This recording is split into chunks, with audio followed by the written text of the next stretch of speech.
Wow. Hey, much love and respect. Thanks for tuning in once again. This is a quick video. This is in response to a lot of comments I get and a lot of people trying to tell me about the oldest humans found are in Africa. A lot of people leave me these comments and assume they're actually debunking anything we're saying about America being the true old world. So I just wanted to show everybody that these bones are not modern type humans. So you can't really use this as proof of Africa being the motherland.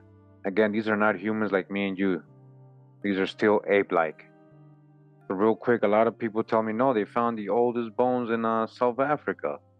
As it says here in Science Alert, right? We're going to break this down. This 3.6 million year old fossil is the oldest, most complete human ancestor ever seen. It says after 20 years of slow, careful excavation, the world's most complete skeleton of an ancient human ancestor has just been unveiled. It belongs to the genus Australopithecus, and it's 3.6 million years old. It is by far the most complete hominin skeleton globally, older than 1.5 million years, and the oldest hominin skeleton ever found in South Africa. Its name is Littlefoot because the discovery of the skeleton started with 4 small foot bones, all right? Littlefoot. So I'm going to show you guys what Australopithecus looks like. All right, this is Australopithecus when you hit search, as you guys can see. All right, is this your ancestor? This is an ape. This is not a human. All right, do you guys see this? This is what they're saying is the ancestor of the humans. Moving on to nationalgeographic.com, it says here, what was Lucy? All right, because a lot of people say, well, Lucy, you know, is the oldest bones. Really? You know, they made the movie and everything, made her look like a human, but then they showed the evolution, like, it says, what was Lucy? Has facts on an early human ancestor. Perhaps the world's most famous early human ancestor, the 3.2 million year old ape, all right, ape, Lucy was the first Australopithecus afarensis skeleton ever found, though her remains are only about 40% complete.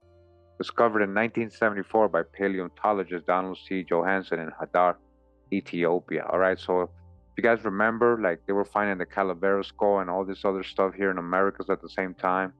And so they needed something to like throw people's attention away from what they were finding actually here in the Americas, actual modern type human bones and strata that's very old. And so they, you know, find these apes, literally apes, and then they say, oh, look, human ancestors started in Africa. What did Lucy look like? With a mixture of ape and human features, including long dangling arms, but pelvic spine, foot, and leg bones suited to walking upright. Again, this is not my ancestor, so I don't know if this is your ancestor, you know. But all right, I just wanted to show you guys that's an ape. So again, you know, you'll find all kinds of reports about another early human ancestor found this from 3.8 million, again in Ethiopia, and again, Australopithecus. All right, this is an ape. It's a monkey. It's not a human. Real quick, just going over some of the you know, mainstream oldest fossils in the world, right? They try to say humans come out of. All right, they're saying Peking man, Homo erectus, right? Homo erectus. PBS.org says meet your ancestors, right? They saying Homo erectus looks like this. This your ancestor?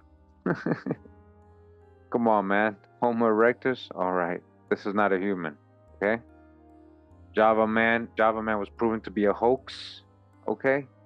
I mean, you can research the Mojokerto child, again, Homo erectus. These are not humans. Turkana boy, again, Homo erectus in Kenya. Again, not a human. This is apes. Dimanisi skulls in Dimanisi, Georgia, again, Homo erectus. Again, apes. We got Twiggy, Homo habilis. Again, not a modern human. This is an ape too. Tanzania. Here is Homo habilis. All right, like I'm saying, these are apes. These ain't humans. Then we got KNMER, Homo rudolfensis from Kenya again. And that's your boy Rudolph Fences. All right, he got a little beard. All right, he got a little beard. All right. Wow. Oh man, look at this. Look, they try to make them look almost real human so they can like, look, that's where you come from. Man, this is so bad. Wow. Then we got another Homo habilis, KNMER 1813. We got another Homo rudolfensis. All right, these are all apes. None of them are humans. All right, none of them are human. Another website here says newsweek.com. Another thing you'll see when it comes to finding all these ancient humans that are supposed to be ancestors, there's a lot of debates where they really originated. A lot of people would tell you it was in Europe or in Asia, not in Africa. They found similar, ape men in these continents. For example, they got ancient hominin skull from China suggests humans didn't evolve just from African ancestors. Oh, not out of Africa? Well, we've been saying that, yeah, for the longest, right? They're calling this the Dali skull. The Dali skull. Most scientists believe all modern humans are descended from African ancestors, but a new analysis of an ancient Chinese skull found too many similarities to the earliest human fossils found in Africa to be a coincidence. Maybe we didn't all originate in Africa. All right, so again, the Dali skull, which is a species of Homo erectus. In case you have any doubts, this is Homo erectus, all right, according to what they say, all right. So these all your ancestors, huh? Are these all your ancestors right here? Homo erectus? This look like the wild man. It's just as old as the ones in Africa and proven all these ape men didn't come out of Africa. Not even the ape men came out of all Africa. They can't even prove that. But it has nothing to do with humans, modern humans, or me and you. At least not with me. If you think you come from monkeys, hey, that's your own thing. Found another article here, National Geographic, oldest skeleton of human ancestors found. There was never a chimp-like missing link between humans and today's apes, says a new fossil skeleton study that could rewrite evolutionary theory, said one scientist. It changes everything, all right? Again, evolutionary theory, because it's not a fact, it's a theory of evolution, right? Move over, Lucy, and kiss the missing link goodbye. Scientists today announced the discovery of the oldest fossil skeleton of a human ancestor. The find reveals that our forebears underwent a previously unknown stage of evolution more than a million years before Lucy, the iconic early human ancestor specimen that walked the Earth 3.2 million years ago. The centerpiece of a treasure trove of new fossils, the skeleton assigned to a species called Ardipithecus ramidus. All right? Belonged to a small brained, 110-pound female nicknamed Artie. All right? What does he look like? And this is what Ardipithecus ramidus looks like. Again, this is an ape. Like, are you serious? They're debunking Darwinism, but they're still like, talking about apes here. Are these your ancestors? The fossil puts to rest a notion popular since Darwin's time that a chimpanzee-like missing link resembling something between humans and today's apes would eventually be found at the root of the human family tree. All right, so they haven't never found a missing link. I just want to show that. They just keep saying that all these humans found in all these places are actually apes. They're not really humans. Says here, chimpanzee, human's last common ancestor. The chimpanzee human last common ancestor is the last common ancestor shared by the extant Homo, human, and pan chimpanzee bonobo genera of hominy. All right, they're talking about 13, as early as 13 million years ago, Miocene. All right, Dutch the hijack big time. I want to show you something real quick. It says here, fossil evidence. No fossil has yet conclusively been identified. Okay, they're just making it all up. A possible, maybe candidate is Gracopithecus. Gracopithecus.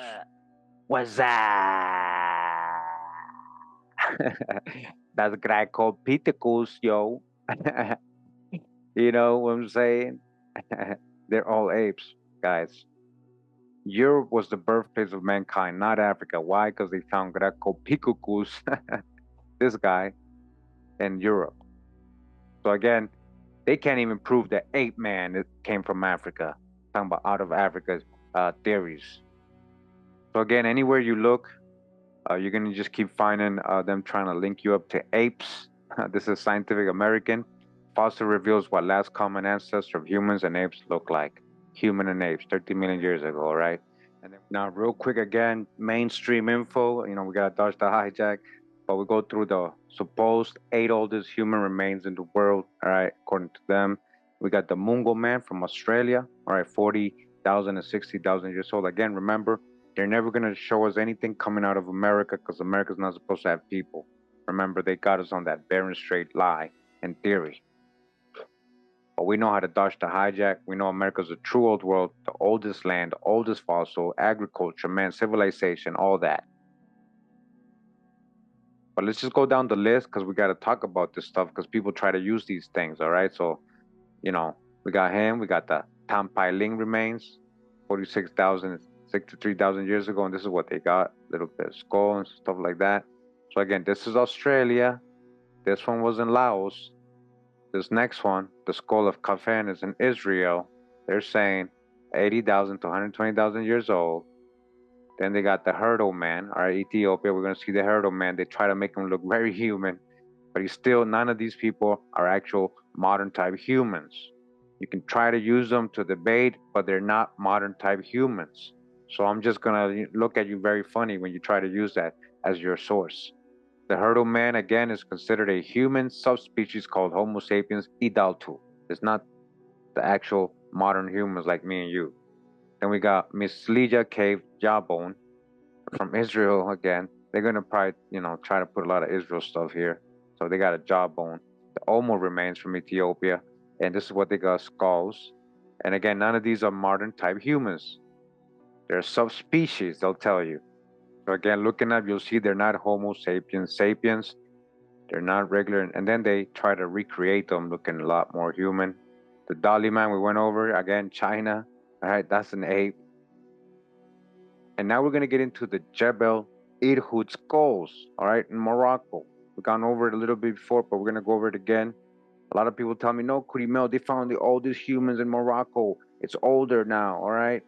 It's still Africa. It proves Africa's still the origin. So we're going to talk about Jebel Irhoud skulls, all right? Because this is not a modern human either. This is what they're officially using right now as the oldest modern human. And it's not. If you believe in this, you believe in evolution. We're talking about apes. And it says the skulls found at Jebel Irhoud archaeological site in Morocco are believed to be the oldest known human remains. I believe to be. Again, these are not modern humans. These are still apish, primitive, primates. Monkey bones. We're going to talk about these monkey bones. When they found that bone in Morocco, right? The Jebel Irhoud. You guys need to study this stuff. This is from the U.S. National Library of Medicine, National Institute of Health, the origin and evolution of Homo sapiens, right? So we restrict the use of Homo sapiens and the fossil to specimens which share significant number of derived features in the skeleton with extant Homo sapiens. The origin of our species would be placed in Africa, late Middle Pleistocene, based on fossils such as Homo kibish and the Levantine material from skull and Cafet. However, genetic data suggests that we and our sister species, Homo neanderthalis, shared a last common ancestor in the Middle Pleistocene, 400 to 700, which is at least 200,000 years or earlier. So that's what we're going to talk about, this shared ancestor. So he's literally telling us, they're telling us right now that our modern Homo sapiens have a common ancestor with Neanderthals, which is what they're really talking about. Let me show you. This is the bone they found in Morocco, right? The Jebel Irhoud cave was exposed during a quarrying operation with Bardi mine, and since 1961 has produced fossil remains, non-Arcturian MSA archaeology, and at least 7 fossil hominids with several more specimens found since 2007 awaiting publication. The fossil human remains are from low in the stratigraphic sequence, the best known being a cranium, a calvaria, and the mandible of a child. The cranium is relatively long and low with smooth rather than angular contours. It has a strong continuous suborbital torus anterior to somewhat domed frontal and parallel-sided cranial vault with a capacity of about 1305 centimeters, 1,305 centimeters. The face is large and especially broad in its upper dimensions with flat angled cheekbones and a broad but low nose, below which is a significant alveolar prognatism, all right? Prognatism. You guys know what that is? When the mouth sticks out a little bit. just like the apes. It is somewhat larger, all right, more robust and angular calvaria with a cranial capacity of approximately 1400 centimeters. It has a greater occipital projection and angulation, more modern parietal and frontal shape, but equally strong supraorbital development. Now, although comparisons of midline contours suggest Homo sapien affinities for both cranial vaults and multivariate studies indicate somewhat closer affinities for J2 to recent human samples. Both display some phonetic resemblances to early modern specimens, such as those of the Kosev school and Hertel, though they lack upper parietal expansion and cranial vault but not facial form. There is nevertheless an overall resemblance to the Sema fossils and other early Neanderthals. The J13 immature mandible presents a rather contrasting graceful body and larger posterior teeth, and anterior may show incipient chin development. J14 is a robust partial humerus despite its immaturity, while there is also a further immature pelvic fragment. Overall, there is enough preserved of JI1 to indicate that it does not, all right, it does not represent anatomically modern Homo sapiens. We're talking about ape bones. I know you guys don't like hearing that, but we're talking about ape bones this whole time. Yet we don't do the research. This whole Moroccan bone thing. Oh, now it's older. It proves that we're still in Africa. That's not a anatomically modern Homo sapien. It does not represent anatomically modern Homo sapiens. Although there are hints of modern basiocranial flexion in the relationship of the face and vault, J12 and 3 are more difficult to assess because of their incompleteness. But the teeth of Earhart were subjected to synchrotron analysis, which suggests an age at death about 8 years. All right. So, you know, you have to kind of read things, and you got to get a lot of this stuff. I don't understand a lot of this stuff, but I got the drop. It does not represent anatomically, and that's what I wanted to verify. Now, if we go with bones like this, which are not modern type humans, and you've been saying this whole time that the oldest bones of modern humans were you've been, first of all, you've been spreading a lie, not even knowing, right? You've been confusing people. You actually believe in Darwinism. This is all part of Darwinism. You don't understand that they're telling you that this bone in Morocco, the brain size was smaller. That's why the frontal part stuck out. That's why the frontal part stuck out. Let me like this.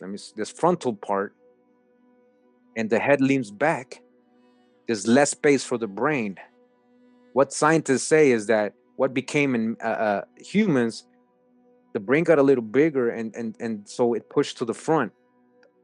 This is what they found in Morocco. You see this frontal thing?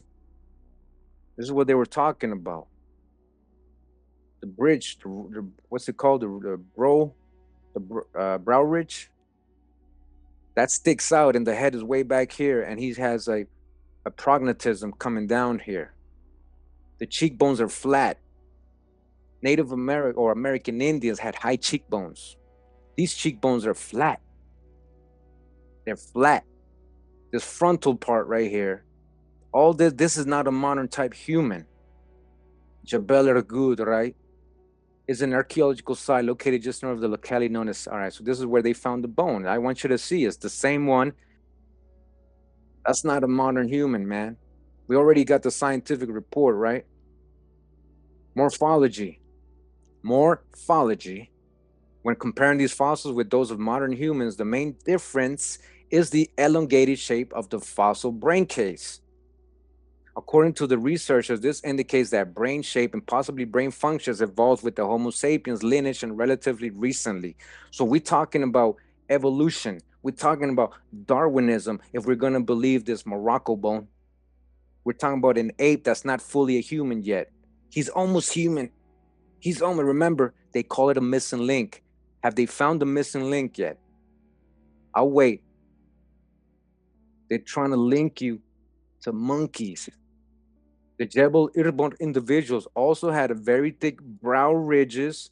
That's an ape thing, and lacked prognatism.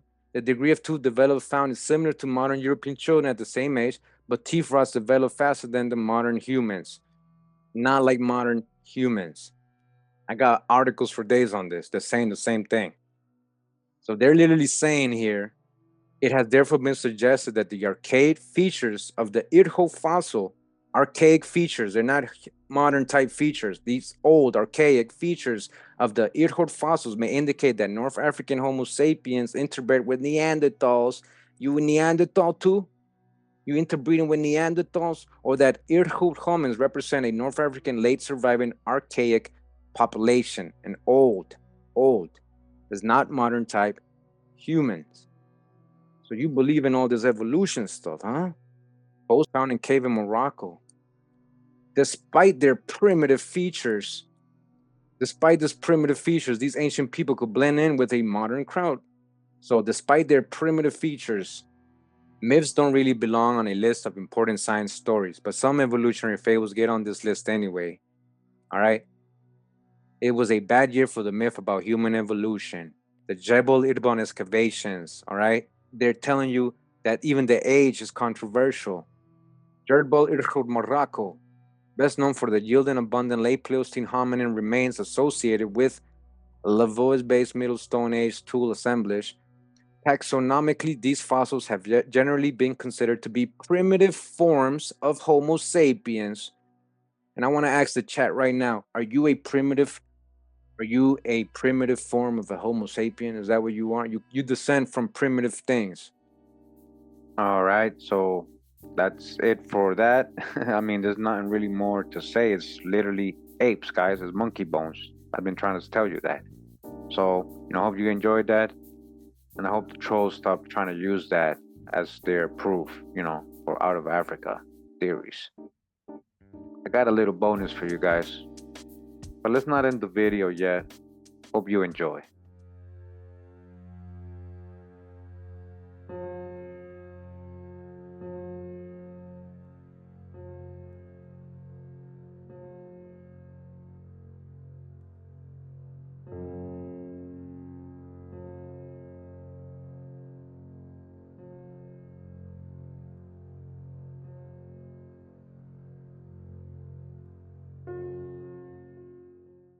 The Emerald Tablet, also known as the Smaragdine Table or Tabula Smaragdina, is a compact or cryptic piece of Hermetica, right? Important word right there. Reputed to contain the secret of the prima materia and its transmutation. You hear this? It was highly regarded by European alchemists, okay, as the foundation of their art and its Hermetic tradition. Okay, this is where it was started, the whole Hermetic tradition. You know what that is about. The original source of the Emerald Tablet is unknown, although Hermes Trismegistus is the author named in the text. And again, Hermes is also known as Hermes in Greek, so it's the same person. Its first known appearance in a book written in Arabic between the 6th and 8th centuries. Very important again, Arabic. The text was first translated into Latin in the 12th century. Numerous translations, interpretations, and commentaries followed. Modern occultists suggest that some Hermetic texts may be of pharaonic origin, and that the legendary 42 essential texts that contain the core Hermetic religious beliefs and philosophy of life remain hidden in a secret library. Some trance readings of Edgar Cayce reveal that Hermes, or Thoth, was an engineer from the submerged Atlantis who also built, designed, or directed the construction of the pyramids of Egypt. It says in about 300 AD, Sosimos provided one of the first definitions of alchemy as the study of the composition of waters, movement, growth, and embodying and disembodying, drawing the spirits from bodies and bonding the spirits within bodies. In general, Sosimos' understanding of alchemy reflects the influence of Hermetic and Gnostic spiritualities. The word alchemy was borrowed from Old French alchemie, alchemy, taken from medieval Latin alchemia, and which is in turn borrowed from Arabic alchimia. The Arabic word is borrowed from late Greek kemeia, Chemia, with the agglutination of the Arabic definite article. This ancient Greek word was derived from the early Greek name for Egypt. Okay? Chemia, based on the Egyptian name for Egypt, Chem, black earth, as opposed to the red desert sand. So the medieval Latin form was influenced by Greek chemeia, meaning mixture, and referring to pharmaceutical chemistries. The central figure in mythology of alchemy is Hermes Trismegistus, or thrice great Hermes. His name is derived from the god Thoth and his Greek counterpart Hermes. So these three people are the same entity, same person. Hermes and his caduceus, or serpent staff, were among alchemy's principal symbols. According to Clement of Alexandria, he wrote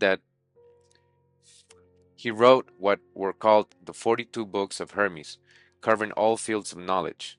The Hermetica of thrice great Hermes is generally understood to form the basis for Western alchemical philosophy and practice, called the Hermetic philosophy by its early practitioners. These writings were collected in the first centuries of the Common Era. Hermes Trismegistus, or Gistus, is purported author of the Hermetic Corpus, a series of sacred texts that are basis of Hermetism. And it says the name means thrice great is Hermes, or three times great. Origin and identity, it says here about Hermes Trismegistus, may be a representation of the syncretic combination of the Greek god Hermes and Egyptian god Thoth. Greek and Hellenistic Egypt recognize the equivalence of Hermes and Thoth. Consequently, the two gods were worshipped as one, in what had been the temple of Thoth in Chemnu, which the Greeks called Hermopolis.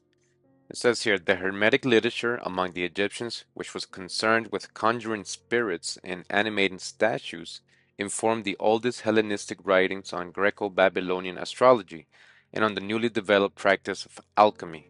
In parallel tradition, Hermetic philosophy rationalized and systematized religious cult practices and offered an adept a means of personal ascension from constraints of physical being. Right? It says here, the Hermetica is a category of papyri containing spells and initiatory induction procedures. The dialogue called the Asclepius, after the Greek god of healing, describes the art of imprisoning the souls of demons or angels in statues with the help of herbs, gems, and odors, so that the statue could speak and engage in prophecy.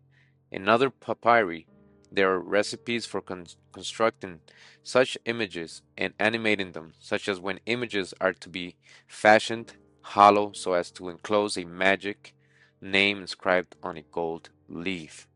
Okay, you seeing what this is, Hermetica? Are you reading this with me? And again, etymology online says here, Thoth, ancient Egyptian god of wisdom and magic, hieroglyphics, and the reckoning of time. From Latin, from Greek, Thoth. From Egyptian, Tehuti, usually represented as a human figure with the head of an ibis, by the Greeks assimilated to their Hermes. Okay, same person. Hermetic, 1630s, dealing with the occult science or alchemy. From Latin, Hermeticus, from Greek, Hermes, god of science and art, among other things, who was identified by Neoplatonists, mystics, and alchemists with the Egyptian god Thoth as Hermes Trismegistus, thrice great Hermes, who supposedly invented the process of making glass tube airtight, a process in alchemy using a secret seal, hence completely sealed. Secret societies, secret proceedings, Masons. Also called Hermetism, is a religious, philosophical, and esoteric tradition based primarily upon writings attributed to Hermes Trismegistus, thrice great. These writings have greatly influenced the Western esoteric tradition and were considered to be of great importance during both the Renaissance and the Reformation. So can we discern? So let's continue. It says regarding Hermetism, it says here, in late antiquity, Hermetism emerged in parallel with early Christianity. You hear this? Parallel with early Christianity, right? So in late antiquity, Hermetism emerged in parallel with early Christianity, Gnosticism, Neoplatonism, the Chaldean oracles, and the late Orphic and Pythagorean literature.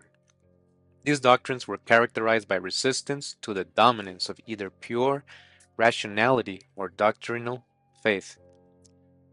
The books now known as the Corpus Hermeticum were part of the renaissance of syncretistic and intellectualized pagan thought that took place from the 3rd to the 7th century AD. It says here in modern era, in 1945, Hermetic texts were found near the Egyptian town of Nag Hammadi. So these are real. You see, they were found. One of these texts had the form of a conversation between Hermes and Asclepius. So Hermes ain't fiction. Alright? A second text titled On the Ogdot and Ennead told of the Hermetic mystery schools. Alright, so this is what I was talking about, the mystery schools and these secret societies they started establishing with this knowledge that Thoth, Hermes, was teaching. It was written in the Coptic language, the latest and final form in which the Egyptian language was written. And it says here, according to Giza Vermes, Hermetism was a Hellenistic mysticism contemporaneous with the fourth gospel. You hear this? Okay? And Hermes Trismegistus was the Hellenized reincarnation of the Egyptian deity Thoth, the source of wisdom, who was believed to defy man through knowledge, or as they say here, Gnosticism. So look how what he influenced as well. And Gilles Quiskel says, it is not completely certain that there existed before and after the beginning of Christian era in Alexandria a secret society akin to a Masonic lodge.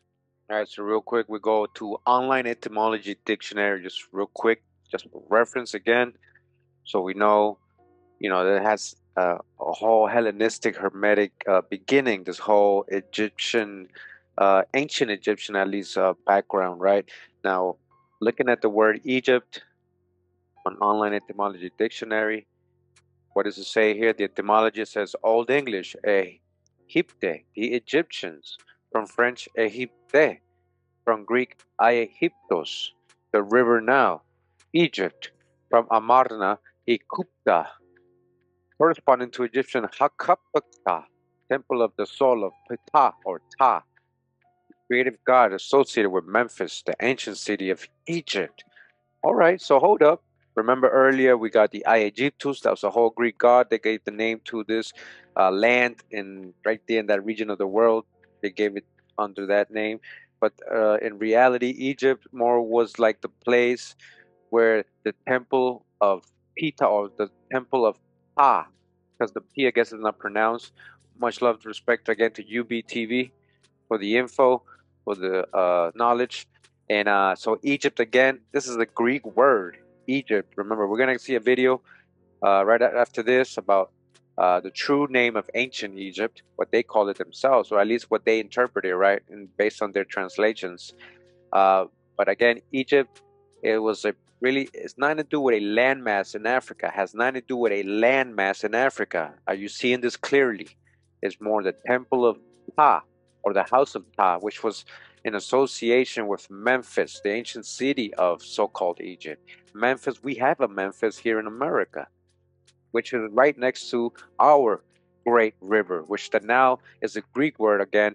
That means great river. So we have a great river, the Mississippi, which also has a city right next to it, called Memphis, right? This whole area was, known as Little Egypt. We know it's very fertile there. We know the mound builders were all over there. So where are we really talking about when we're talking about this temple or this mound of the house of Ptah, the creative god associated with Memphis? It says here, brought in the bottom, it says strictly one of the names of Memphis. So it was really the name of Memphis. It had nothing to do. So where was Memphis? It was taken by the Greeks as the name of the whole country. From there, the Greeks, remember, they gave it to Aegyptus. They grabbed it and was like, yo, let's just call it Aegyptus after our Greek god, Aegyptus, the whole country, as the name is the whole country. Strictly one, it used to be the name just for Memphis, or the temple where Memphis was, right? This temple, this place. The Egyptian name Kemet Now, the Egyptian name Kemet means black country, possibly in reference to the rich delta soil, not to skin complexion. Rich delta soil, not complexion. Kemet means rich or fertile soil. The Arabic is Mizr, which is derived from Mizraim, the name of a son of biblical Ham. So are we going to go biblical when we talk about Mizraim or Memphis? Because that's really what they get the Memphis from after Mizraim. They get the Memphis or Menes. Mizraim, Memphis, and Menes, same place, same person, I'm sorry. Mizraim, Memphis, or Menes. King Menes, the very first official, supposedly, right? If we're going to go biblical, if we're going to use Memphis, well, you have to use Mizraim. Again, it's the name of a son of biblical Ham, Hamite, Egypt, Aegyptus, Greek, Kemet, fertile soil. None of these have to do with a landmass in Africa. So right here, this all kills it. Anything you got to show me, talk about when you're talking about Kemet and all this and ancient Egypt and Kemet, none of that talks about any landmass in Africa. All right, Kemet, again, one of the ancient Egyptian names of the country, Kemet, KMT, or black land, from Kem, black, is derived from the fertile black soils, not from skin color, not from the skin color of the people. They're talking about the fertile black soils, black soil, fertile black soil, rich, deposited by the Nile floods. All right, the Nile is a Greek word. All right, it means great river. Distinct from the desert or red land of the desert, the name is realized as Kimi and Kima in the Coptic stage of Egyptian language and appeared in early Greek as Chemia. Remember, we just went through the Chemia etymology, alchemy, in my old video, of alchemy, chemistry, or alchemy. Another name was Tamari, land of the river bank, Tamari, land of the river bank, the great river, the real one. The names of Upper and Lower Egypt were Tashim and Seshland and Tamihi, Northland, respectively. All right, so again, not about a landmass, in Africa, because Kemet means rich, fertile, black soil. We have plenty of rich, fertile, black soil. So real quick, origin of the name Nile, it says here in the ancient Egyptian language, what language? The Nile was called Iteru River, which meant great river. Iteru River, which meant great river. The word Nile comes from the Arabic Nil, Nil, which in the Greek language was translated as Nilos, meaning river valley. All right. So where in any of this does it say a river in Africa? Where does it say this a river in Africa? You get what I'm saying? The etymology does not prove that it's located in Africa, meaning really great river. Great river. All right, so great river, right? So Mississippi River, right? We go down to the name and significance. It says here the word Mississippi itself comes from Mississippi, the French rendering of the Anishinaabe or Ojibwe or Chippewa people, right? Or an Algonquin name for the river Mississippi. Great river. Same thing. Mississippi is the great river. All right, and just one more. It says here Wisconsin Department of Natural Resources. Information about the upper Mississippi River. Well, we just want to know this. It says Mississippi is an Ojibwa, Chippewa Indian word meaning great river or gathering of waters. Gathering of waters. Great river or gathering of waters. And we go back to the origin of the name Nile. It says in the ancient Egyptian language, the Nile was called Iteru River, which meant great river. In the Arabic and Greek, it meant river valley, or just like saying gathering of the water, gathering of the rivers, gathering of waters, river valley, great river. Go back again, meaning great river, same thing. So where's the real Nile or great river or the gathering of waters? Where is that? All right, so again, think about it. Where can you really see a great gathering of waters or a great river? Look at this image right here. Look at all the river tributaries that come into the Mississippi or the Great River. The Great River, the original Great River, a real great river, a real Nilus. Nalos. That's what it means, Nilos. The word Nilos, Nile, means great river or a gathering of waters. Look at this. Look at this gathering of waters. Look at all this water gathering together. Look at this. All right. So we got along the whole Mississippi River, we got mounds. All right. So where's ancient Tamari? Where's the real Nilos? Where's the ancient Egypt for real?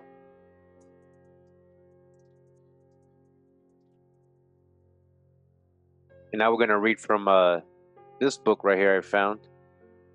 Not Out of Africa. How Afrocentrism became an excuse to teach myth as history. This is by Mary Lefkowitz. Fair use. Thank you for writing this so we can read it. All right, so I'm going to go belly flop to a part in the preface of this book, and she says here, talking about why they focus on Greek history, most of the Afrocentrists. Says here the explanation is that only 160 years ago, it was widely believed that Egypt was the mother of Western civilization. Although shown to be untrue, it's not true. As soon as more information about Egypt became available, the earlier beliefs survived in the mythology of Freemasonry. All right, so Freemasonry was the ones that were giving Egypt the credit. What Egypt? And why Freemasons choosing Egypt? Right? So the mythology of Freemasonry, the Masons believe that their rituals derive from Egypt, but in reality, their rituals do not originate from a real Egyptian source and are not nearly so ancient as they suppose. Rather, they derive from the description in an 18th century novel of an Egyptian mystery system, which served as means of providing university-level education and as the source of ancient philosophy. This system, although wholly fictional, was in fact based on Greek sources. All right, get what they're trying to tell you here. Right, we're gonna get into this a little bit more, but we know a lot of most of the ancient Greek before it was supposedly translated, right, in the 1800s, supposedly the Rosetta Stone. Right, we're gonna get to that, but before that, supposedly all the history we were getting was from the accounts of the Greeks. It was all Greek history we were getting of the Egyptians. All right, but it's really more mythology of Freemasonry, the mythology, the Masons, right? From an Egyptian mystery system that was actually brought out in the 18th century, meaning the 1700s. This system, although wholly fiction, was in fact based on Greek sources, and although no one knew it at the time, these ancient sources were themselves inaccurate because their authors interpreted Egyptian culture in terms of Greek custom and experience. I remember Egypt was the etymology. It's a Greek word. We're going to get to that. Greek customs and experience terms of Greek. Although the Egypt, in parentheses, and these accounts never existed. It never existed. What do you mean never existed? You see what they're saying here, right? Wake up. The ancient writers nonetheless believed it. And the Freemasons still talk as if they had some direct connection with it. All right, they say, oh, we are the reincarnation of the pharaoh, blah blah blah blah, and that's what they do. We're going to talk about this a little bit too. All right, but they're the ones who are, and they have a lot of power, right? Influence. Because of their conviction that what they are saying is true, their reports can appear credible, especially to people who do not have an extensive knowledge of the ancient world. I just want to read here what she's saying. Continue, says, in the 4th chapter, I explain why certain Afrocentrist writers have come to believe that there was in ancient times an ancient mystery system. I will argue that in reality, this system was an invention of an 18th century French writer, the Abbé Jean Terrasson, right? Look him up. The mysteries he described were in character Greco-Roman. In other words, when Afrocentrists accused the Greeks of stealing from the Egyptians, the Egyptian ideas that they are describing are not actually Egyptian, but rather Egyptian in parentheses as imagined by Europeans who had no direct or authentic knowledge about Tamari. Remember, it's not even Egypt, it's Tamari of America. Remember, that's why they had to make it up. To say that the Greeks stole their philosophy from Egypt is tantamount to saying that they stole their philosophy from themselves. So she has a point here. She's saying, how could the Greeks have stolen it from the African, right, so-called Egyptians from ancient times, if even the basis of what they're basing their whole modern Egyptology is based off this whole Egyptian mystery system that was created in the 1700s by this French guy, based on what Europeans imagined Egypt to be. All right, so we continue in the book. In this part, she is criticizing somebody we're going to get to know here, in case you haven't heard him, one of the people who actually are part of the whole Pan-African origin doctrines, Cheikh Anta Diop. All right, it says in his influential book Civilization or Barbarism, which was originally published in French. All right, so he wrote it in French. All right, is he African? Yeah, he lived in Senegal and they spoke Wolof, but is this an ancient French person, French family? There you are. You're going to read how he is aristocratic. All right, we're going to see. So he wrote it in French in 1981. The Senegalese humanist and scientist Cheikh Anta Diop undertook to construct a usable past for African people. He regarded Egypt as the source of much of what is called Western civilization. He suggested that according to the Greek mythology, the Egyptians brought their civilization to Greece during the time of the 17th or 18th dynasty in Egypt, 1574 to 1293. Diop's suggestion that Danaus was Egyptian is slightly less far-fetched. He was Egyptian in the sense that he was born in Egypt. What Egypt? Again. But according to the myth, his family was actually Greek in origin. His great-grandfather Epaphus was born in Egypt after his mother Lo, the daughter of the river Inachus and Argos, had come to the now Delta. So he's saying these people were actually Greek. All these people he's calling Egyptian, a lot of these people were actually Greek, especially, I'm going to show you, Danaus, actually the brother of Aegyptus, the son of Belus. All right, these are Greek gods. All right, so let me just show you real quick. Aegyptus, right? We're just in Wikipedia. We're just, surfing the wave right here real quick. All right. It says in Greek mythology, Aegyptus or Aegyptus was a legendary king of ancient Egypt. Ancient Egypt, right? Tamari, the real Egypt, the real Tamari, ancient Egypt, not modern day theme parks, right? UB News, much love. Now, it says here he was a descendant of the princess Lo through his father Belus, all right? And of the river god Nilius through Akuri, his mother. So these are all Greek people.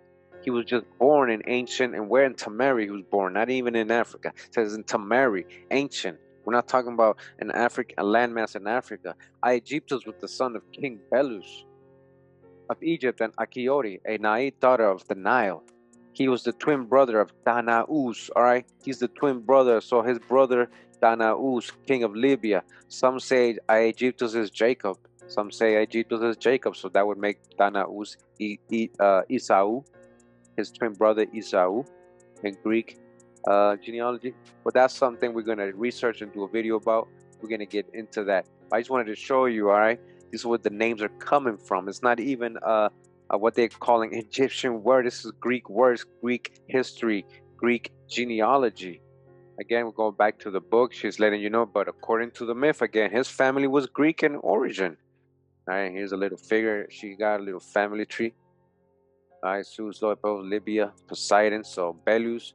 So Egyptus' granddaddy is Poseidon, Libya and Poseidon. Belus is dad, Egyptus, Danaus. Egyptus and Danaus. So she continues, she's saying Diop, the Senegalese, Pan-African, says that he ignores the fact that the Greeks regarded Danaus as a Greek.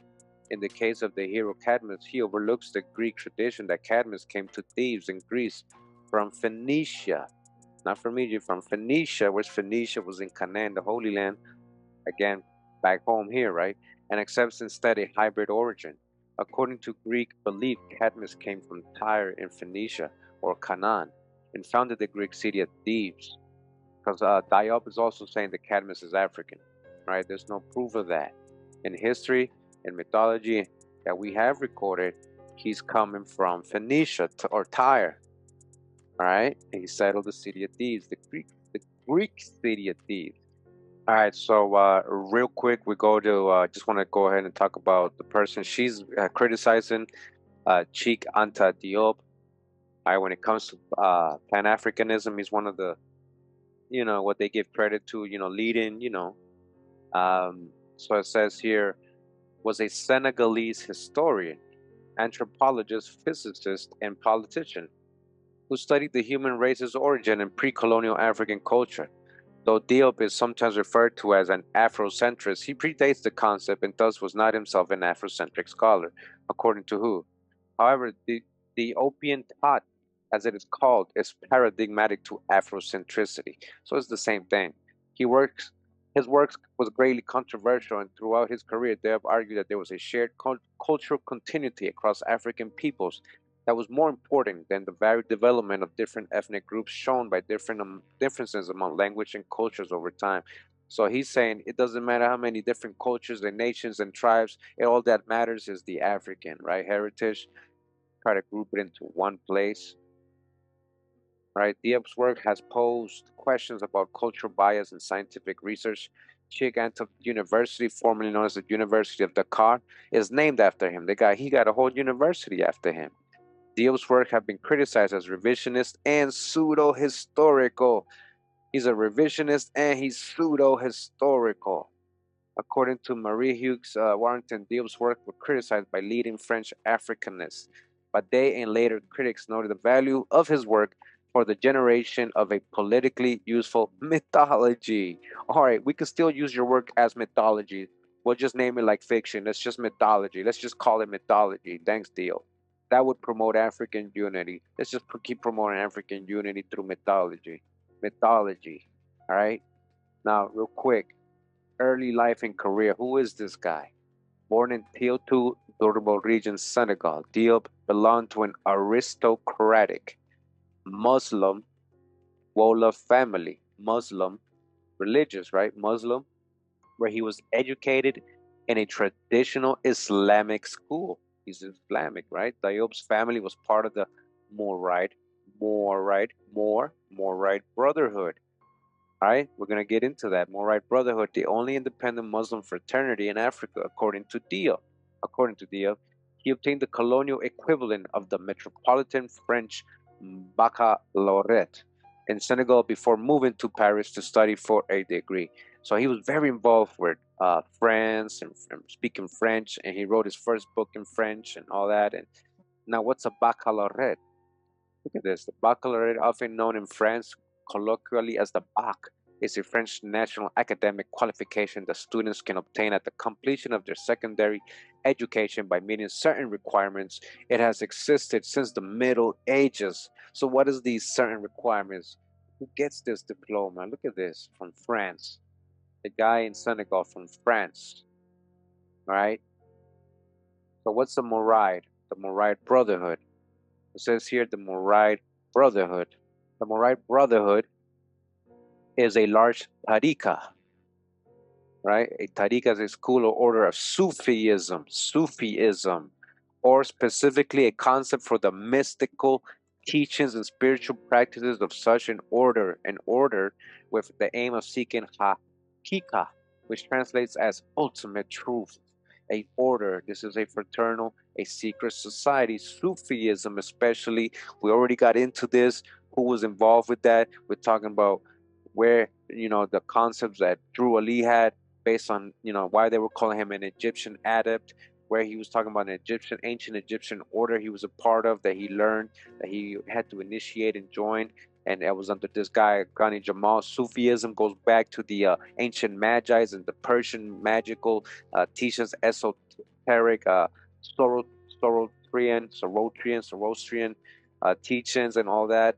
And then that's where a lot of the branches of those same teachings, you get the Theosophical Society of Blavatsky and all these other, the Golden Dawn, the Order of the Golden, all these other teachings, and also Egyptology, even this Hermetic teachings, the Hermetic Egyptian, so-called Egyptian ancient, and we've seen that it wasn't really true. We heard earlier, we're going to get a little bit more there earlier. Next, it was more of a Freemason mythology. Now we see that these people are what? Mystical teachings, spiritual practices. All right, so he's involved with his family of Morites. Amadou Mamba, the Morite Brotherhood, was founded in 1803 by this person right here. And I just want to show you that Amadou Mamba was a Muslim mystic. All right? Mysticism is popularly known as becoming one with God or the absolute, but may refer to any kind of ecstasy or altered state of consciousness, which is given a religious or spiritual meaning. All right, mysticism. A term mysticism has ancient Greek origins with various historically determined meanings. Again, going back to what? Greek. Mysticism. Greek. He's a what? Muslim mystic. All right, so again, from an aristocratic Muslim royal family of the Moride clan. Mysticism, Sufi mystic order, ancient mystic order, Sufi order, all right? Descendant. What does that have to do with America? And what does that have to do with ancient Egypt? Continuing the book, it says, by now it should be clear that Diop has supplied his readers only with selected and to some extent distorted information. When he reports what the Egyptian priests told Diodorus, he says nothing about the Greeks' own earlier accounts of their origins, nor does he advise his readers to remember that in any case all of these stories are myths, not history. As a such, they cannot provide the precise information about the timing of events or the movements of people that we would now like to possess. This is chapter 4, says the myth of the Egyptian mystery system. Even after the 19th century, scholars showed that the reports of Greek visitors to Egypt misunderstood and misrepresented what they saw. The myth that Greek philosophy derived from Egypt is still in circulation. The myth is not only one believed, but it is being taught as if it were the truth, and as if no progress had been made in our knowledge of Egypt since the 18th century. How the myth has managed to survive despite all evidence and scholarship that demonstrates its falsity, it's a fascinating story. In this chapter, I will describe how the notion of Egyptian legacy was preserved in the literature and ritual of Freemasonry. It was from that source that Afrocentrists learned about. All right, that's where they got these Afrocentrists, later to be known as Pan-Africans, right? They got their literature and rituals from Freemasonry, and they learned about it, and then sought to find confirmation for the primacy of Egypt over Greece in the fantasies of ancient writers like Herodotus and Diodorus. In the next chapter, I will discuss how and why in this century Afrocentrist writers went beyond the claims of the Freemasons, who speak only of Egyptian origins and not of deliberate theft on the part of the ancient Greeks. If there were no mystery cults in Egypt, where did the idea of an Egyptian mystery system come from? George G. M. James, the author of Stolen Legacy, appears to have been misled by relying on Masonic literature rather than standard histories of religion as his principal source of information about the Egyptian mysteries. James cites a book written in 1909 by the Reverend Charles H. Vail, a 32nd degree Mason, called The Ancient Mysteries in Modern Masonry. In this book, Vail speaks of public mysteries such as those celebrated by Egyptian priests in the rites of the god Osiris and in the schools founded in Greece by initiates. He quotes directly from only one ancient source, Plutarch's on Isis and Osiris, which he claims is a description of the mysteries of Isis. With a lot of these mystery teachings, and when they're talking about, yeah, this religion that started Christianity, that all started in Egypt, all that stuff, that most of that literature comes out of Thoth. That's who the source is. All right, let me just read something before we go on. It says here, on the 42 books of philosophy cataloged by Clement. Remember, these 42 books were written by Hermes or Thoth. All right, we got this in my Thoth video. Go check it out. The principal source of the notion that there was a corpus of Egyptian philosophy derives from yet another and even later source, the so-called Hermetica, or discourses of Hermes. All right, Hermetica, Hermetic teachings. These are writings that were supposed to have been composed at the beginning of time by Hermes the Thrice Great, or Trigemistus, grandson of the god Hermes, who was identified with the Egyptian god Thoth. All right, Thoth. The pagan writer Iamblichus, who believed that these discourses were authentic, says that one of the authors he consulted knew of 20,000 and another 36,525 such treatises. But the 2,000 discourses attributed to Hermes that have come down to us are not even Egyptian at all. So the ones they've been verified, rather they are treatises written in Greek centuries after the deaths of the famous Greek philosophers they purport to have inspired. So they actually verified some of these documents or whatever scrolls, and they found that they're actually written by Greek people. As Isaac Casabon showed in 1614, this small collection of writings could not be as early as Iamblichus and other ancient writers thought, because its authors were much influenced by the very writers that Hermes the thrice great was supposed to have inspired, especially Plato and his much later followers, the Neoplatonists, not to mention the Hellenistic Hebrew writers known as the Gnostics. All right, Hellenistic. There is no record of any Egyptian language original from which they were derived. Listen to this. This is deep. All right. They start creating this whole ancient Egypt. It was all here in Samaria, split up between our stories, split up in different. It became known as so-called Egypt, this mystery Egypt, right? That they created, these secret societies. There was no record of any Egyptian language original from which they were derived, and it is clear from both their style and their vocabulary that they could not have been composed without the conceptual vocabulary and rhetoric developed by the Greek philosophers in the 4th century BC. It's all Greek. Hermetic teachings, Masonic teachings. Continuing in the book, it says here a striking quality of Freemasonry. It's its imaginative attachment to the religion and symbolism of the Egyptians. The Egypt to which the Masons referred to, of course, an imaginary one, but this was the Egypt that was rediscovered in the Renaissance for convenience, all right? It was an imaginary one, the one they taught us. I shall call it mystical Egypt, to distinguish it from the historical Egypt that was first explored scientifically and understood only in the 19th century. They're talking about when they actually went into that place over there, they call it Egypt he's talking about. But other than that, the ancient one, they didn't know anything about that. It was all imaginary. Listen to what they're telling you. Remember, they didn't know how Egypt started. It was a legacy. Remember, it's all a mystery. That's what they told us all our life. So again, she's going to call it a mystical Egypt. European writers learned about mystical Egypt from the writings of the church fathers. They knew the Hermetic treatise known as Asclepius because it had survived in Latin version, and they supposed that it was one of the books of Hermes to which Clement of Alexandria referred in his description of the procession of Egyptian priests. So around 1460, when a Greek manuscript containing most of the Hermetic treatises was brought to Florence, Cosimo de' Medici thought that it was more important to translate them than the works of Plato because Egypt was before Greece. Hermes was earlier than Plato. As a result of this huge historical error, the Hermetic corpus was given serious attention, and its fictions were widely accepted as truth. All right, Hermetic teachings, remember, all that comes from Thoth. Although the theology of Hermetica, now why keep saying Thoth? What's the significance of Thoth? You're saying, well, Thoth is Egyptian. No, Thoth is actually what? He said it himself. From where? Atlantis, or in the Book of the Dead, he's a Westerner. He's a Western from a distant Western land. He was from a land where he lived in a city and a lake, and there was 2 volcanoes there. There were volcanoes in the city and the lake. All right? That doesn't exist in Egypt today. There's no volcanoes there. Get what I'm telling you? So Thoth, he known the Emerald Tablets, he was Atlantean. All right, where's Atlantis? So-called Atlantis. We're talking about ancient America here. We're talking about the Western Ethiopians, as the Greeks would call the Amarukas, the Western Ethiopia.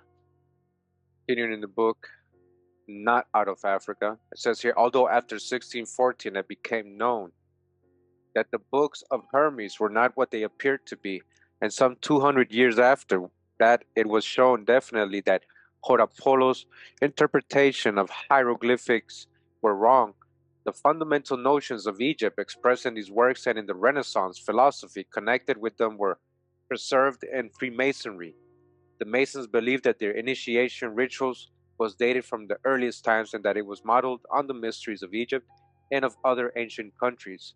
They preserved, as part of their own secret symbolism, alchemical signs, again, alchemy, signs and hieroglyphics, that is, hieroglyphics as interpreted by Horapollo.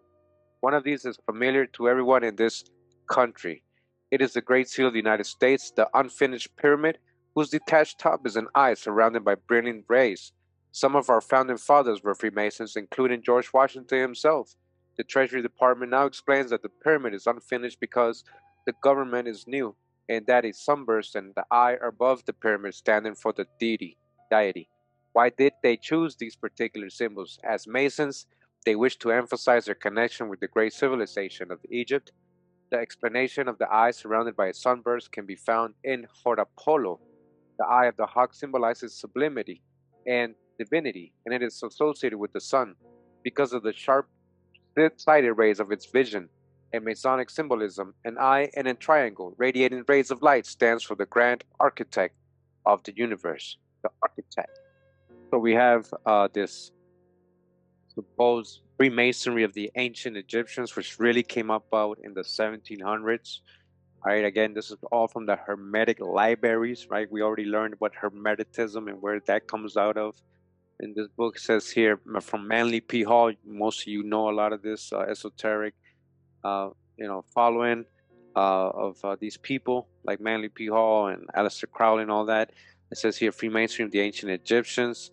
It says here there are two sections of this volume, each of distinct significance. The first is Hall's essay Freemasonry of the ancient Egyptians, which is principally analysis of the Osiris legend. We're given some references to Atlantean civilization. The analysis is sober and comprehensive, but the most worthwhile part is Hall's own proposed interpretation, which constitutes a few final pages of the essay.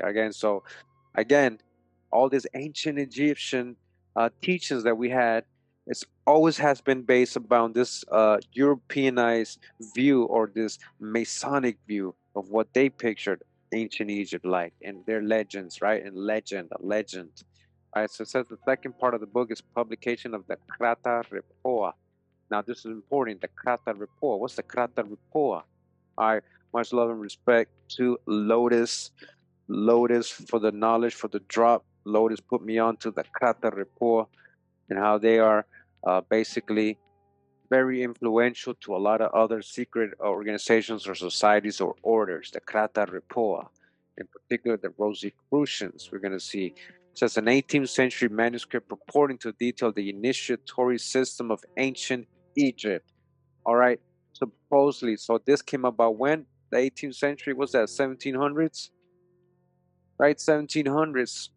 It was purporting supposedly to detail how it was in ancient Egypt. Krata report first appeared anonymously in German in the late 18th century, drawn on a wide range of classical sources for its details. Some of those sources were sympathetic to the ancient mysteries, but others were certainly hostile. Given the strict laws of secrecy that surrounded the classical rites, we can only assume that the best informed and most sympathetic accounts from antiquity were never disclosed.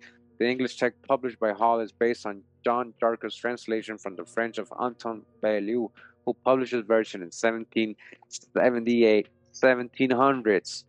All right, was when this all started, this whole ancient Egyptian perspective that they gave us. In the Krata Repoa. All right, it says here, or initiations into the ancient secret society of the Egyptian priest. 1785. Look at this. Nick Farrell, Rome, 2009. He translated it. It was written in the 1700s.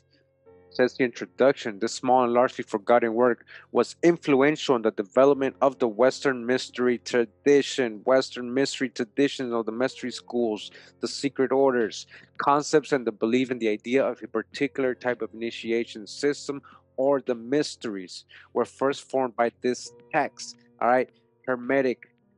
Historically, its claims are bogus or unlikely, but have been upheld by groups that used it as a template, including the European esoteric Freemasonic groups. These in turn influenced the English-speaking Rosicrucian orders, all of them. The Rosicrucians, we're going to see who was under the Rosicrucians, including the Hermetic Order of the Golden Dawn, the Hermetic Order. This is Aleister Crowley and all these people that were in it. I forget what this means, but this is another order of Aleister Crowley I was in, the ancient Masonic order of the something like that, Rosicrucians, and we're going to read a book of theirs letting us know that ancient Egypt was really in America. Ancient Egypt was really in America. Builders of the Aditum and Dion Fortune. The book was popular in Germany, and I was given a German copy by the Sodalitas Rosicrucis and Solis Alae. But I just want you guys to know Krata Report, and this is what they're getting all this ancient Egyptian Freemasonry and influence in these orders and the Rosicrucians. And we continue to have this website here, the squaremagazine.com. It says Freemasonry and Egyptomania. Look at this image right here. Freemasonry and Egyptomania. It says here, however, the Egyptian rite says, however, probably the largest influence on Freemasonry with regards to its possible Egyptian roots were the free thinkers of the Age of Enlightenment. In Europe during the mid to late 1700s, again in the 1700s, a revival of the Renaissance, Hermetism, Hermetic teachings, right? Hermetism and alchemy. Alchemy again became the rigor with irregular offshoots of Masonry sprouting across the continent.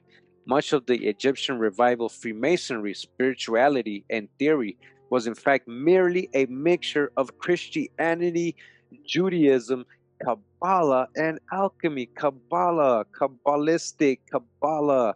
It's all the same. It's all from the Kratar report. It's all from this 1700s Masonic mythology, right? Freemasonic mythology, as we learned earlier.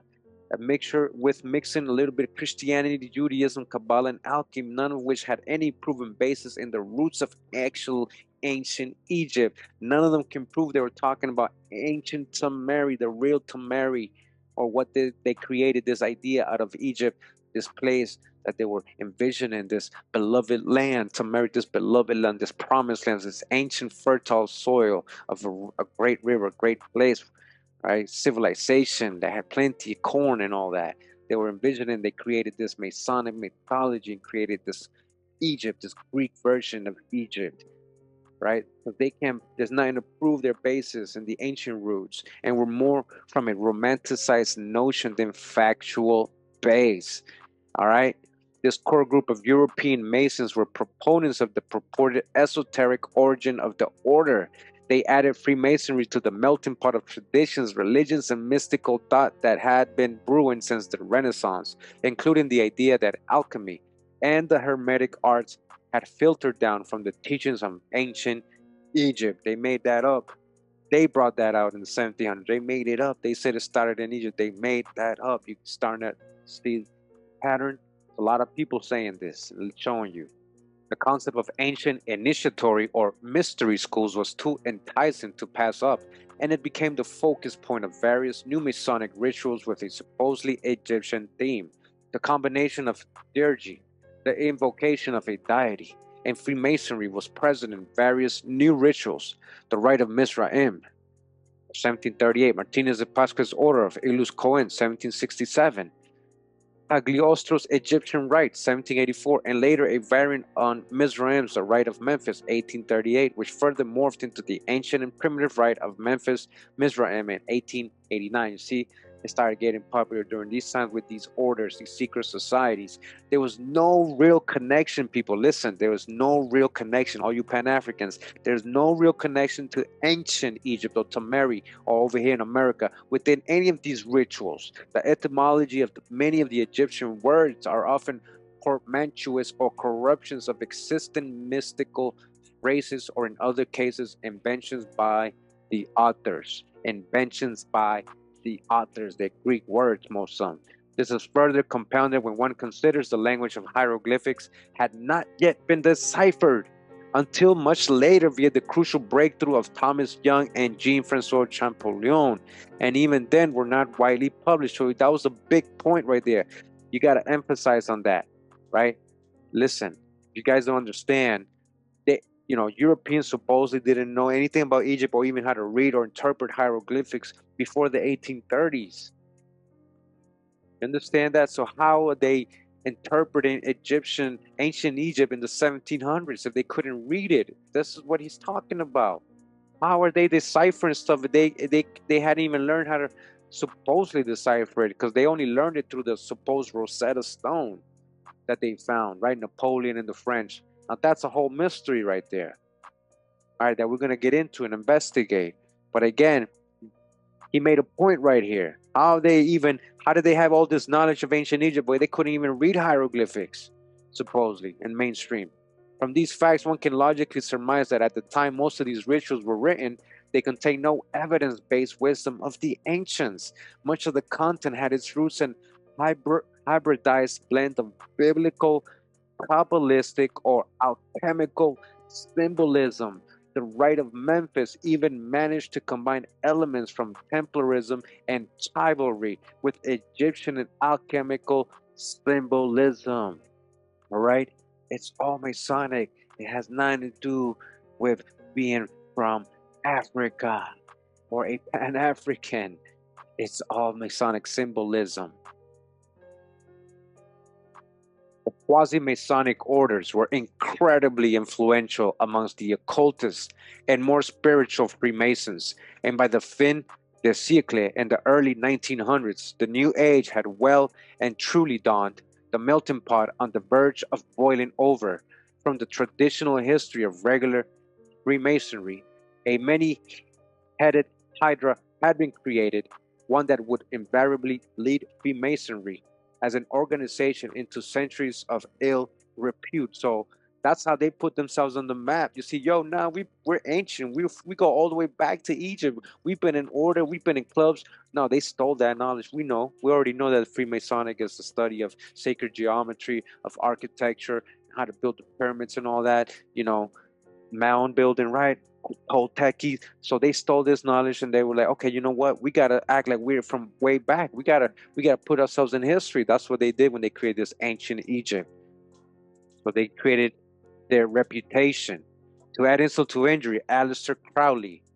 All right, Aleister Crowley, the figure later dubbed the wickedest man in the world, would attach himself to the perimeters of Freemasonry. Why is he called the wickedest man in the world? From the fusion of two rites of Mizraim and Memphis and the ensuing intervention of John Jarker and Theodore Roos, the rites metamorphosed once again into the quasi-Masonic mixed gender Ordo Templi Orientis. All right, that's what the OTO meant. Again, that was from all these people as the founders. You see, it's all based on the same kind of Sococrata report or this ancient Egyptian Freemasonry, which is really Hellenistic Hermetic teachings that were revived in the 1700s. The Hermetic Order of the Golden Dawn was another short-lived esoteric Masonic styled order founded by Freemasons William Wynne Westcott and Samuel Lytton McGregor Mathers, both members of the Societas Rosicruciana. You see, Rosicrucian in Anglia. Aside from the rituals, the European Freemasons lapped up anything that hinted of Egypt. Jean-Abbé Terrasson's novel, Life of Sethos, taken from private memoirs of the ancient Egyptians, 1731, was an elaborate work of fictional fantasy. It's a fictional book, all right, and was a source of inspiration for Mozart's opera, The Magic Flute, which combined both masonry and ancient Egyptian symbolism. Mozart also wrote incidental music for Thamos, King of Egypt, a play by Tobias Philipp, Baron von Gebler. Count Cagliostro, creator of the Egyptian rite and self-styled Grand Copta, held seances in his Egyptian-themed salon in Paris. You hear all this people just playing make-believe. Goethe, 1749 to 1832, even wrote a play about it, all in 1792, entitled Der Grosse Copta, the Grand Copt. All right. So you want to fact check any of this? Feel free to let me know how it goes. All right. So it's very deep. Again, there's no historical basis on any of this as to lead to ancient roots. Just real quick in this website says here the AMR or the AMORC, the Rosicrucian Order, says the ancient and mystical order of the Rosicruces.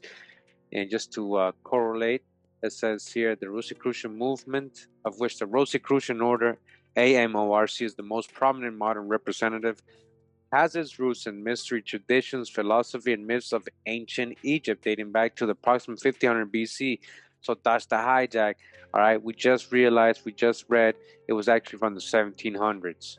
So this is what they were trying to do. This is how they get their initiates and recruit people. Talking about it's from the 1500s BC. All right, so well, this brings us over to, I could keep going about the links of Freemasonry and the ancient Egyptian, you know, perspective they gave us, its whole history that they gave us, and the connection of all these Hermetic teachings in ancient Greeks, really telling us the story. But it brings us to Kemetism, right? We know Kemet is black soil. We just saw the word definition, the etymology. You know, it has nothing to do with a landmass in Africa. So what is Kemetism then? If it has nothing to do with a landmass in Africa, what is Kemetism? Now, there's three forms of this, all right? Let's go over this real quick. It says Kemetism. From Kemet, the native name of ancient Egypt, right? Native, remember that means black soil. So not They're not talking about Africa. It's a term for neo-pagan revivals. A term for neo-pagan, new pagans, revivals of ancient Egyptian religion, which developed in the United States from the 1970s. All right, this came about in the 1970s. This ain't ancient at all. There are three main groups, each of which take a different approach to their beliefs, ranging from eclectic to polytheistic reconstructionists. Now, the first one says here is Kemetic Wicca. Wicca or witchcraft, right? Kemetic Wicca, also Tamari Wicca from Tamari, land of the two riverbanks. Another native term for Egypt, Tamari, is an eclectic approach combining ancient Egyptian elements with Wicca, a religion based on pagan practices which utilizes witchcraft. All right, does that have to do with anything? Now, this one says Kemetic revivalism and reconstruction. A reconstructionist, which include academic approaches informed by Egyptology, notably Kemetic orthodoxy. All right, now Kemetic teachings and orthodoxies of the actual religion of Kemetic orthodoxy is actually funded by Tamara El Suida, a white lady, and Carrie Wisner's Akhet Hawat Hawar. And this is Tamara El Suida right here, as you can see. All right, this is Tamara. She's the founder of Kemetic orthodoxy or religion. And yeah, she'd be having people dress up, you know. But that's her right here. Yes, this white lady, the founder of Kemetic orthodoxy, Kemetic religion. Right? Tamara El Suida. Okay? Now the third they say is the Asr Asid of Ra-Un Nefer Amen.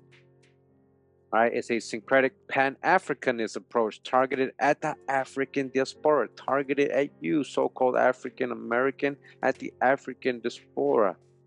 History and demographics says Kemetic revivalism appears in the 1970s with the rise of neo-paganism in the United States. The Church of the Eternal Source, promoting New Age receptions of Egyptian spiritualism, founded in 1970, and the Asr Asid Society, promoting Pan-Africanism, founded in 1973. All right, that started when? In 1973, Asr Asid Society. Who is this and what does that have to do with any of this? And Pan-Africanism and Kemetic today, Kemetic teachings. It says Tamara Suida's Kemetic orthodoxy, remember the white lady, following in the late 1980s, and Carrie Wisner's Akhet Kemetic reconstructionism in the 1990s. All right, this is where they get all this Kemetic stuff from. The movement is composed of a mixture of New Age, Wicca, and Afrocentrism. The latter in the context of Afrocentrist Egyptology, which emerged in the United States in the 1990s. You're stuck in the 1990s. When you're Pan-African, that's Afrocentrist Egyptology. This emerged in the 1990s, making ancient Egypt a black culture. All right? Oh, you see what they're saying? So-called black. This correlated says here in the late 1980s, Kemetism had become so popular in the United States that its adherents began to organize, create institutions, and develop different branches of the faith. In particular, an early leader of the movement was Tamara El Suida, who will ultimately become responsible for the development of Kemetic orthodoxy. All right? Personal Kemetic shrine. Says here, as a college student, Suida was a follower of Wiccan rituals. She was a witch, Wiccan, during a Wiccan initiation, right? She experienced a powerful connection with what she later understood to be several ancient Egyptian deities. She said she got in contact with the ancient pharaohs. That's just like the other, like Blavatsky and all that, Aleister Crowley and all them. They said they talked to these ancient Egyptian deities. Are these really fallen angels? What are these things they're talking to? This led her to deepen her knowledge and interest in Kemetism, and ultimately she founded Kemetic orthodoxy in 1989. We got the other one, that's the Asr Asid Society of Ra-Un Nefer Amen. So first of all, who is Ra-Un Nefer Amen? It says here, Ra-Un Nefer Amen, born Rogelio Alcides Strong.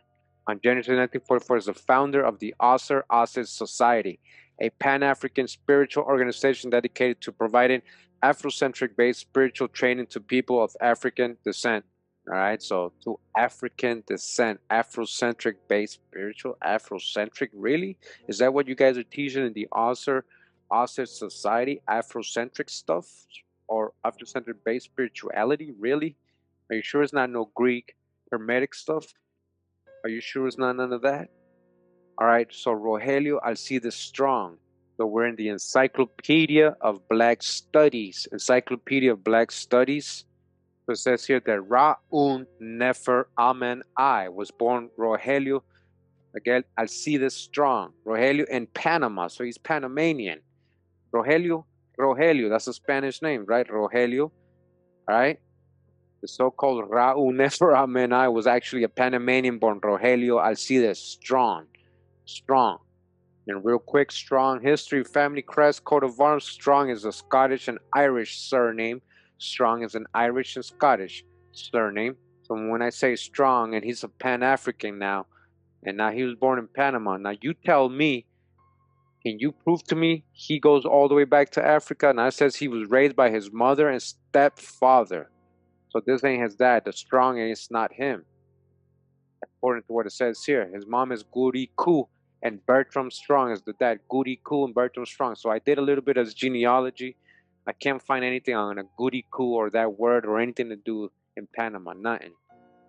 Even the Bertram Strong is difficult to find because this is supposed stepfather. He attended the Conservatory of Music, where at age 6 he studied piano and music theory.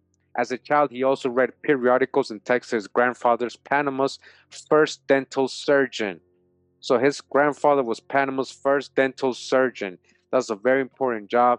These are people who are well off. This is not a peasant poor family. Slave family doesn't sound like yet. All right, his grandfather was Panama's first dental surgeon who had become nearly blind. He read to his grandfather Times Magazine, Newsweek, newspaper equivalent to New York Times, and philosophy texts such as Plato's Republic. As a Strong attended a high school that produced Panama's presidents. So he went to a very elite high school, Strong. He's from a well-off family. You hear what I'm showing you, right? Where he studied history, political science, music, and literature. He read the works of Che Guevara, Pablo Neruda, and Jose Marti. As the youngest member of the Federation of Panamanian Students, he protested with the peasants who fought against Panama's ceding land to Costa Rica. After coming to America with his parents in 1960, he protested against the Vietnam War with Students for a Democratic Society. He also continued his spiritual search in 1962. He completely changed his diet after learning about the effects of vitamins and minerals on health. He concluded that divine spiritual potency combined with healthy living could solve the world's problems. During the 1960s, he participated in various Black Power organizations, Black Power, until he established his own group based on achieving higher realms of consciousness. Osset members attempt to live according to divine laws from ancient theologies. All right, so Rogelio, this Panamanian guy, founded the Osset Society, another word for Osiris, Osset, right? Supposedly, so just again, it says here that it's a Pan-African religious organization. It's a religious organization. Again, religious. A lot of Pan-Africans try to come at the Hebrews or anybody using religion, and they're also a religious organization founded in 1973 by Ra-Un Nefer Amen for the purpose of providing members a societal framework through which the Hermetic spiritual way of life can be lived and to promote Rosicrucian values. Again, Rosicrucian values, the Rosicrucian Masonic order. Remember, the Rosicrucian comes from the Krata Rapport. Remember, that's all Hermetic teachings. Remember, that's all Freemasonry. This is the foundation of all this supposed ancient Egypt, which was myths based on mythology, which was all Freemasonry symbology. So, wait a minute, Osset Society, Pan-African. Wait, promoting Rosicrucian values? Rosicrucian values. You seeing this? All right, so we're in encyclopedia.com, and it says here the Osset Society. It says the Osset Society, a Rosicrucian body. All right, a Rosicrucian order, Freemasonic, esoteric, this mythological ancient Egypt, this mythological, this fake Egypt, its Hermetic teachings. This Rosicrucian body, especially oriented to meet the needs of African Americans, was founded in the mid-1970s by R.A. Strong, Rogelio. Okay, his name was Rogelio. He's mi compa de Panama. Strong, formerly the head of the Rosicrucian Anthropological League. He was what? R.A. Strong, Rogelio Strong was what? The head of the Rosicrucian Anthropological League in New York City. All right, he was the head of it. Did you know that? Oh, you thought it was all about Africa and African spirituality, right? You thought he was just bringing back the ancestors' religion, right? You thought that he was he was just, promoting Africa, right? But he's from Panama, from a well-off family in Panama, right? With an Irish, Scottish surname, Spanish name, right? And he's a Rosicrucian follower, esoteric. When you go into the study of who he is, he was very esoteric. He taught a lot of, like they're saying, he had a lot of esoteric writings, and he was like a yogi. He was all into the whole Hindu culture as well, very yogi, meditative, Hermetic teachings, all that. Rogelio, yes. Very little information can be found on him. Trust me, I tried. All right, but he was definitely what? The head of the Rosicrucian Anthropological League in New York City. It says, under his adopted name, Ra'u Nefer Amen, has written a number of occult texts on Hermetic, again Hermetic, again Hermes, Thoth, and Eastern religions. What does he know about this? You know he's a Freemason. He also developed a unique tarot card deck. The program of the society is directed to people of African origin, and its literature regularly integrates more familiar cult themes with material specific to African American, emphasizing lessons in African American history and the accomplishments of Africans. All right, so he's basically letting you know straight up that he targeted so-called black people in America. He targeted with this Rosicrucian teachings, esoteric, hermetic occult teachings. So the Rosicrucian Anthroposophic League, Harlem, all right? It says that it's filed to be a nonprofit corporation on March 8th, 1935. That's how long it's been there, since 1935. So yeah, it's real. The Rosicrucian Anthroposophic League. Continuing, it says here, the Rosicrucian Anthroposophical League. It says the Rosicrucian Anthroposophical League was founded in 1932 by Samuel Richard Parchman, an astrologer and occultist who trained with Max Heindel. All right, who's Max Heindel? During the 1920s, Parchman became a leader in the Rosicrucian Fellowship, founded by Heindel, which published his early writings. However, he broke away from the fellowship after Heindel's death and formed an independent organization out of the former Fellowship Center in San Francisco. Parchman is best remembered as the author of classic textbooks of astrology, mundane, and spiritual, which was used by many astrologers not affiliated with the League and later reprinted by the American Federation of Astrologers. All right, so let me just go down here. It says here that after Parchman's lifetime, League centers developed in both coasts, but in recent years, little has been heard of it. Its present status is unknown. It says here that in the 1970s, though, the New York League became the independent Osser Society. The New York part of the what? The Rosicrucian Anthropological Society became the Osser Society. Rosicrucians, the Rose Cross, all right, the Rosicrucians and all the history behind it. All right, that's the hijack. He's going to talk a little bit about some of the fraternities of the Rosicrucians. This is one of them. Several Rosicrucian groups have direct lineage from the Theosophical Society, Madame Blavatsky, right? The largest one being the Rosicrucian Fellowship, funded by Max Heindel. So he was coming from Blavatsky's teachings. Max Heindel, who actually helped influence what?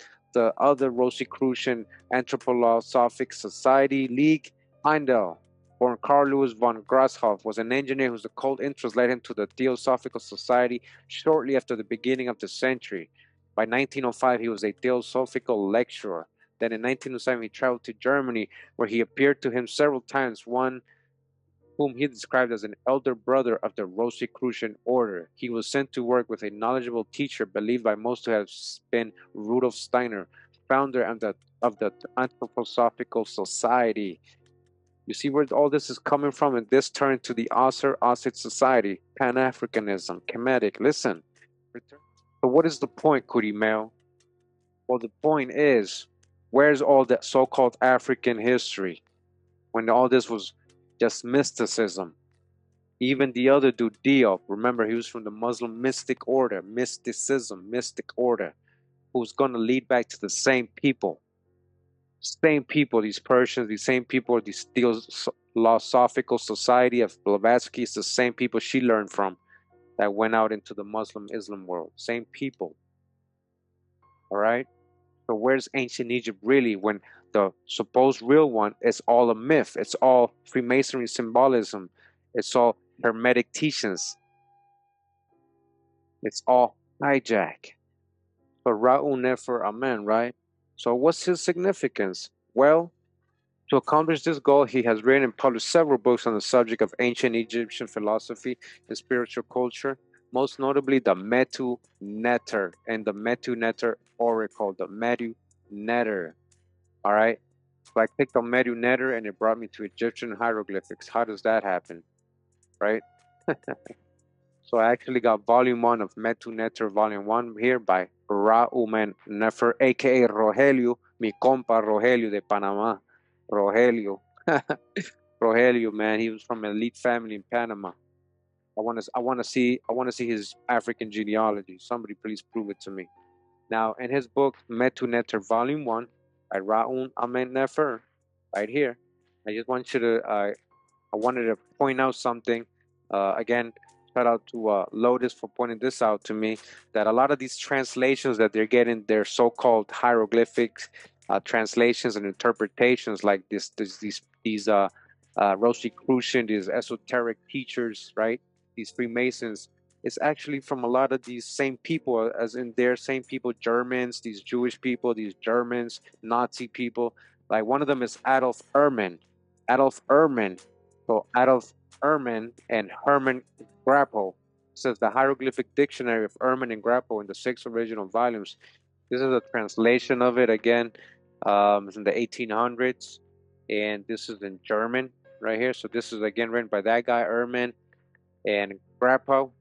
It says that this dictionary is one of the greatest intellectual achievements of the 20th century, albeit known to few outside of Egyptology. Indeed, it is probably the greatest single achievement ever accomplished in Egyptological textual studies. All right, so again, they give the credit to these two guys right here, this Jewish German guy, Adolf Ehrman, and this Nazi Hermann Grappau. Yeah, he was a Nazi. Yeah, so this guy's a Nazi. So they're probably occultists too. May have some Masonic connections, but they're giving credit to translating it really good, and a lot of the today's modern sources or references is from their dictionary. So I just wanted to show that Ra'u Nefer right here, Rogelio, is quoting, right? This is his book, Metu Neter, Volume 1. It says, I will quote from Life in Ancient Egypt by Adolf Ehrman, Dover Press, which will prove very enlightening. You're going to be very enlightened by Adolf Ehrman, Rogelio's telling us. All right, so he's learning from Adolf Ehrman, right? Rogelio, let me show you again. Metu Neter, this is Metu Neter, Volume 1, right? Volume 1 by Ra'un Amen Nefer, right? He's quoting Adolf Ehrman. It says, which will be enlightening. All right, he's quoting Adolf Ehrman. Adolf Ehrman. So again, this all happened after the 1830s, right? This translation. So how did these people in the 1700s, how did they know anything about ancient Egypt? They couldn't even read it. If these guys were one of the first people to supposedly, translate it good and create a dictionary for people to, have a reference. So this is another of his book. It says Egyptian Grammar with Table Signs and Bibliography, Exercises for Reading and Glossary by Adolf Ehrman, translated by James Henry Breasted, all right, from 1894. And just some examples of what's in the book, right? As you can see. So we're getting all the translation from this German guy. Now another of the sources that we get a lot of the hieroglyphic definitions or dictionary translations of the so-called, supposed hieroglyphics is from E.A. Wallace Budge, or Sir Ernest Alfred Wallace Budge. His dictionary is very thorough. I've used it before in some of my videos. For example, right here we got Tamara, the land of Mera. Example, Egypt, Tamari, Tamara. You see the cross, all right? You see the symbol with the cross. Very significant, right? We already got that.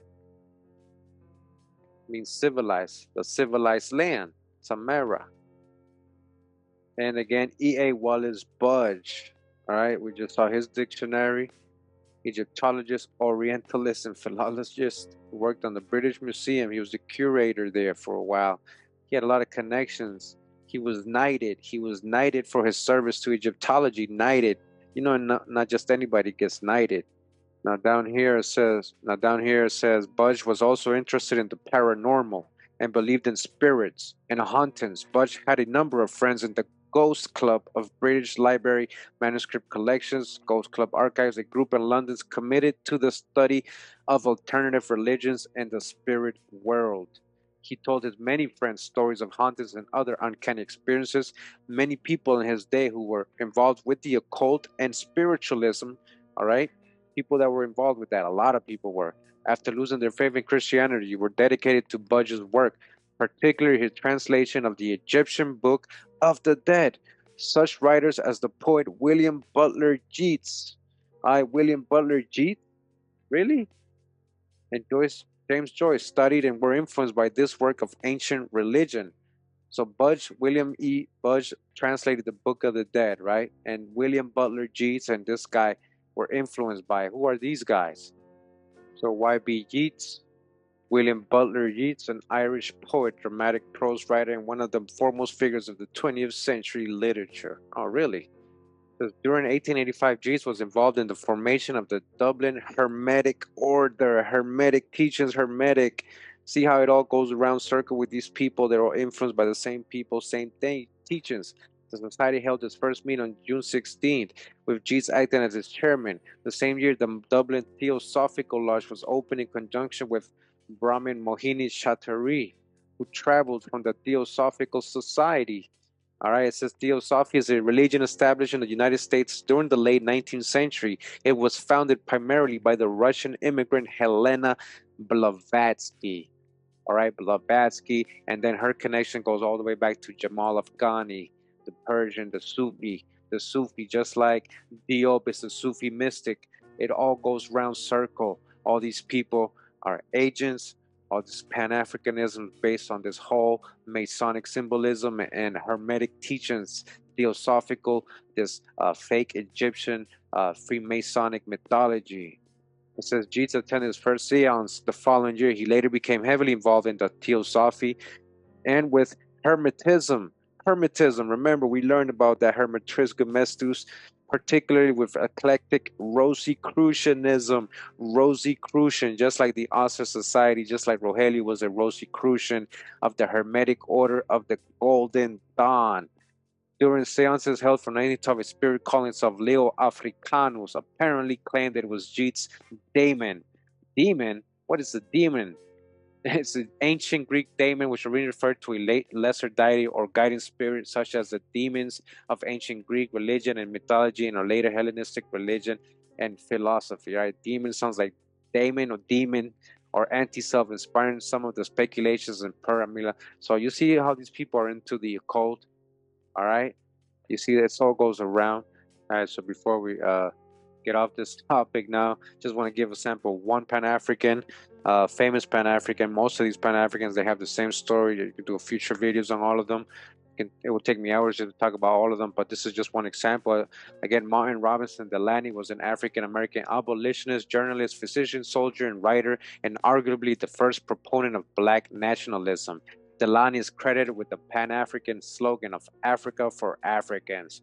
Born as a free person of color in Charleston, Virginia, he was a free person of color. He wasn't a slave, all right? Raised in Chamberlain and Pittsburgh, Pennsylvania, Delany trained as a physician's assistant. That sounds like an apprentice. Maybe his parents gave him up as an apprentice during the cholera epidemics of 1833 and 1854. This is before slavery was over. So what do you mean he grew up as a physician's assistant? Delany treated patients even though many doctors and residents fled city out of fear. All right. It says in 1850, Delany was one of the first 3 Black men admitted to Harvard Medical School, but all were dismissed after a few weeks because of widespread protests by white students. All right. So this is one of Martin R. Delany's books, actually, right here. That's his picture right here. says the origins and objects of ancient Freemasonry, its introduction into the United States and legitimacy among colored men. Again, here's an original copy. The origin and object of ancient Freemasonry. Ancient Freemasonry. Freemason. Introduction to the United States and legitimacy among colored men. A treatise delivered before the St. Cyprian Lodge, number 13, in 1853. By who? Mr. M.R. Delany. All right, from a free person of color. He's a Freemason, talking about Africa for Africans, trying to send everybody to Africa. A Freemason, another Freemason, with all this Pan-Africanism.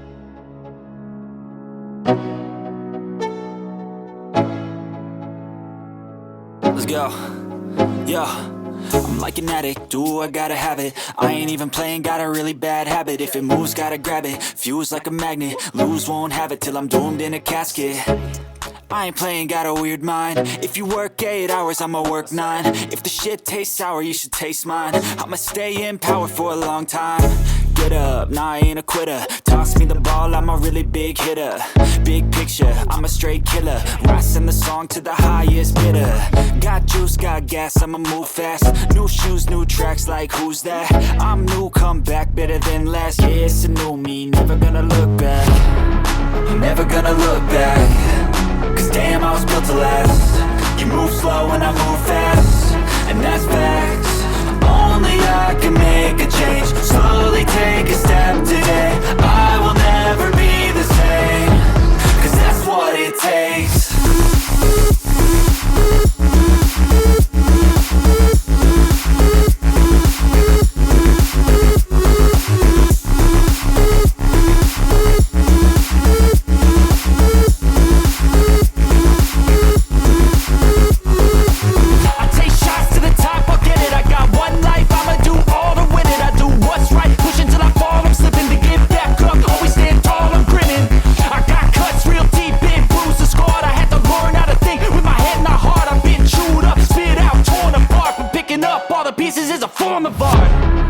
Never gonna look back.